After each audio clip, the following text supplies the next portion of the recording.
वैसे आप सब तो मुझे जानते हो और मेरा परिचय सौरभ द्विवेदी है। जो नए लोग हैं उनके लिए अपने जो सुनने वाले समझने वाले हैं कि कैसा प्रयास हमारा रहता है, कुछ अच्छी जानकारी देना और एक ऐसा बदलाव, एक ऐसा परिवर्तन जिससे आपके जीवन में परिवर्तन आ जाए।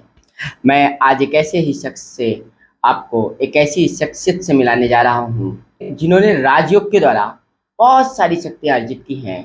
ट्रक खींचने में भी इनको महारत हासिल है और देखते हैं कि जीवन में इनके परिवर्तन कैसे आया है। एक ऐसे ही आशीष भाई आज हमारे साथ हैं और बहुत बहुत स्वागत है आपका हमारे इस प्लेटफॉर्म पर। नमस्कार। आशीष भाई, बहुत सारी खबरें पढ़ी और कुछ वीडियोज भी देखे, जानकारी प्राप्त हुई कि राजयोग एक ऐसा योग है जिसके द्वारा आपने ऐसी शक्तियाँ अर्जित की हैं कि आप तीन तीन ट्रक एक साथ खींच लेते हैं। राजयोग एक सरल प्रक्रिया है। राजयोग सभी योगों का राजा है। जैसे हठ योग है, कुंडली योग है, संन्यास योग है और भक्ति योग है। भक्ति में अगर हम देखेंगे तो प्रेमी और दयालु मिलेंगे, लेकिन राजयोग सभी योगों का राजा है और ये बुद्धि से किया जाता है। राजयोग का अगर हम विभाजन करते हैं, राज मतलब होते हैं रहस्य, जो भगवान आकर आदि मध्य अंत का ज्ञान देते हैं, और राज मतलब होता है राजा। युग का अर्थ होता है जोड़, मिलन, आत्मा और परमात्मा का मिलन। जब हम परमात्मा का सत्य परिचय जान लेते हैं तो हमारा बुद्धि का भटकना बंद हो जाता है। बुद्धि का भटकना बंद हो जाता है। वास्तव में ये बात सही है आशीष भाई कि लोगों की ज़िंदगी में भटकाव बहुत है और मन से बहुत ज़्यादा लोग भटकते हैं।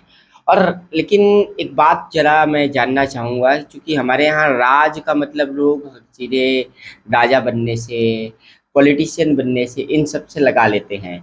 आपका राजयोग इन सब से कैसे अलग है जो लोगों के जीवन में मानसिक परिवर्तन लाता है? राजा बनना है स्वयं के। आत्मा राजा है, मन मंत्री है, कर्मेंद्रिय कर्मचारी। इसलिए कहा गया है, शेर है जंगल का राजा, साहस है गुणों का राजा। जो बनता कर्मेंद्रियों का राजा वही बनता विश्व महाराजा। जब हम राजयोग करते हैं, बुद्धि से हम परमात्मा को याद करते हैं, हमारी कर्म इंद्रिय धीरे धीरे शांत होने लगती है। फिर परखने की, निर्णय करने की, सहन करने की, सामना करने की शक्ति आने लगती है। हमारी कर्म इंद्रिय शीतल होने लगती है, एकाग्रता की शक्ति मिलने लगती है। अच्छा, एकाग्रता की शक्ति मिलने लगती है तो ऐसी कौन सी शक्तियाँ नहीं जिनको अर्जित करने के बाद आपने ये फील किया कि अब मैं ट्रक खींच सकता हूँ? और पहली बार कब आपने ट्रक खींचा था? आपको कैसे ये इंटरेस्ट आया ट्रक खींचने में?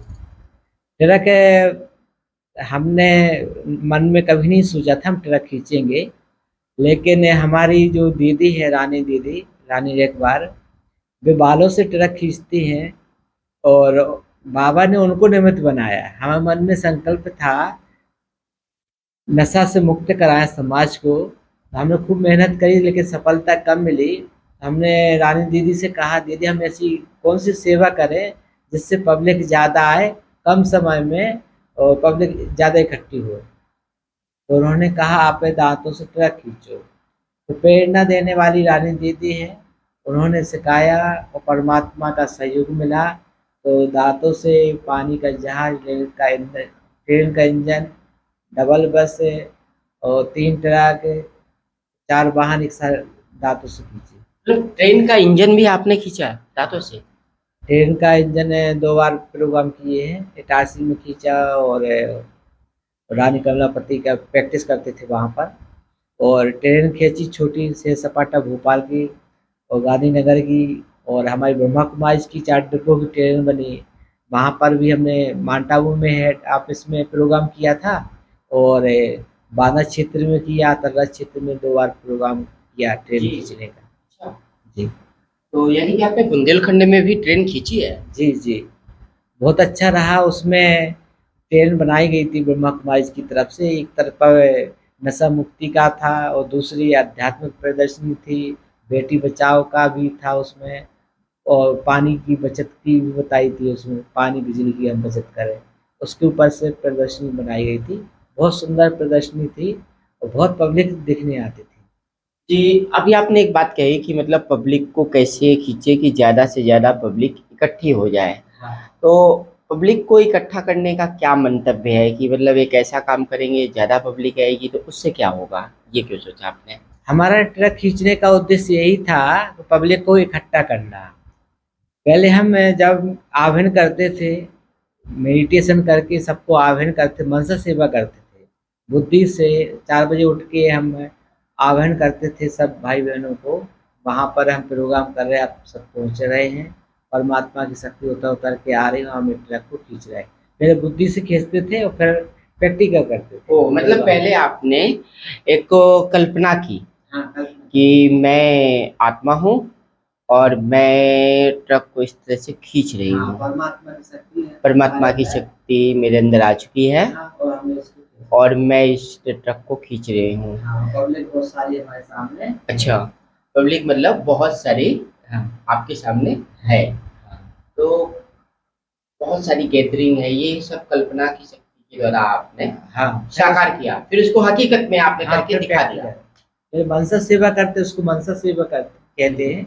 बुद्धि से हम जाते हैं और तन से सेवा करते हैं, प्रैक्टिकल मिलाते हैं। तो कुल मिलाकर के यही समझा जाए कि राजयोग की पद्धति में जो कल्पना की शक्ति का प्रयोग करना, कल्पना के द्वारा आत्मा और परमात्मा का हाँ, मिलन, बुद्धि के द्वारा। बुद्धि के हाँ, द्वारा। कल्पना इसको बुद्धि से कहते हैं। जी, जी। जैसे आत्मा दिखाई नहीं देती, अनुभव करते हैं मैं आत्मा ज्योतिर्बिंदु। तो सामने वाले को आत्मा देखकर हम बात करते हैं, तो उनकी जो बुराइयां हैं वे हमारे पास है नहीं आती।